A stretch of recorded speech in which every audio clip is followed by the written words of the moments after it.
Pazandalarim, frantsuzski baget yeyman deb Fransiyaga shoshilib turgan bo'lsanglar, unda to'xtab turinglar. Sizlarga zo'r retseptni o'rgataman. Endi bismillah deb xamirimizni qorishga o'tamiz. Videoda ko'rgandaqa qilib, xamirimiz yopishqoq shunaqa bo'ladi.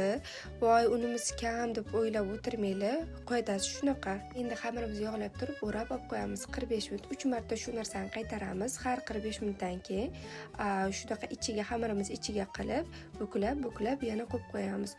3 marta shu narsani qaytarib, keyin xamirimizni to'rga bo'lib olamiz. Ungacha duxovkamizni qizdirib olamiz. Listimizga suv quyib, eng pastiga solib qo'yamiz.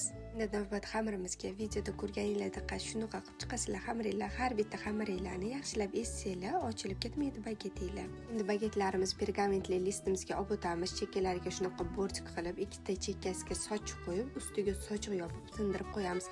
Esinglardan chiqmasa, sochiqni ustidan suv sepib yuborasizlar. 10 minutga tindirasizlar. Endi pishga tayyor bo'lgan bagetlarimiz ustidan ozgina un sepib, pichoqlarimiz bilan forma berib chiqamiz.